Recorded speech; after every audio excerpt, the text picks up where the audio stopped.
रसूलुल्लाह सल्लल्लाहु अलैहि वसल्लम फरमाते हैं, मुर्दे के पास दो फरिश्ते आकर उसे बिठाते हैं, फिर उससे कहते हैं तेरा रब कौन है, मर रब्बु का। वो कहता है रब्बी अल्लाह, मेरा रब अल्लाह है। फिर फरिश्ते कहते तेरा दीन क्या है, वो कहते हैं दीनी अल इस्लाम, मेरा दीन इस्लाम है। फिर कहते हैं ये कौन साहिब हैं जो तुम में भेजे गए। रसूलुल्लाह सल्लल्लाहु अलैहि वसल्लम के बारे में पूछा जाता है तो वो कहेगा हुआ रसूलुल्लाह सल्लल्लाहु अलैहि वसल्लम, वो अल्लाह के रसूल है। तो फरिश्ते कहते हैं तुझे कैसे पता चला, ये पता कैसे चला तुझे। तो वो आदमी कहता है मैंने अल्लाह की किताब पढ़ी और उस पर ईमान लाया और उसे सच्चा जाना।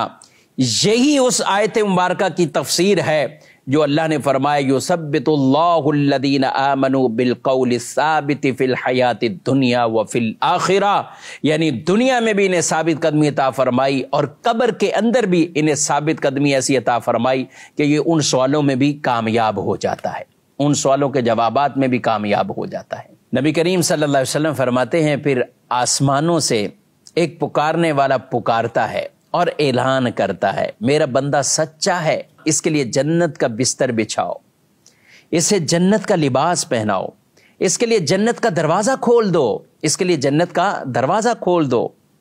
चुनाचे उसके लिए जन्नत का दरवाज़ा खोल दिया जाता है, उस तक जन्नत की हवा और वहाँ की खुशबू आती है।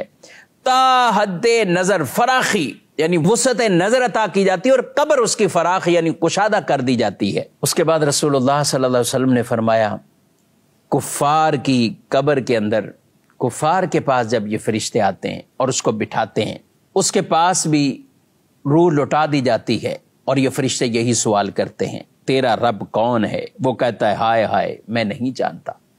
उसे पूछा जाता है तेरा दीन क्या है, वो कहता है हाय हाय मैं नहीं जानता। फिर उसे रसूलुल्लाह सल्लल्लाहु अलैहि वसल्लम के बारे में पूछा जाएगा ये कौन है, तो वो यही कहेगा मैं नहीं जानता। इरशाद फरमाया कि पुकारने वाले की पुकार एक आसमान से आएगी, वो पुकारेगा ये शख्स झूठा है, इसके लिए आग का बिस्तर बिछाओ, इसे आग का लिबास पहनाओ, इसके लिए जहन्नम का दरवाज़ा खोल दो, जहन्नम का दरवाज़ा खोल दो।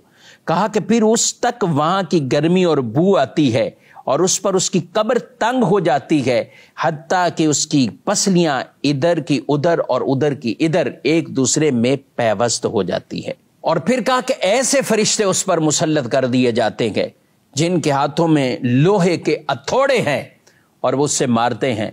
अगर उसकी एक मार पहाड़ों पर पड़ जाए तो वो भी मट्टी मट्टी हो जाए, यूं उसको मारा जाता है। कहा कि इंसान और जिन्नों के अलावा मशरिक और मगरिब की हर चीज गोया के मखलूक वो उस आवाज को सुनते हैं जो उसको मार पड़ रही होती है। अल्लाह हमारे ईमान की हिफाजत फरमाए। ईमान दुनिया से सलामत लेकर चले गए, आखिरत भी उन ईमान वालों के लिए है, कब्र भी प्यारे महबूब सल्लल्लाहु अलैहि वसल्लम के जलमों से रोशन और मुनव्वर होगी, आखिरत में भी कामयाबी नसीब होगी। तो कुरान पाक की ये आयत मुबारका कि अल्लाह ईमान वालों को दुनिया के अंदर भी साबित कदमी और आखिरत में भी साबित कदमी अता फरमाए।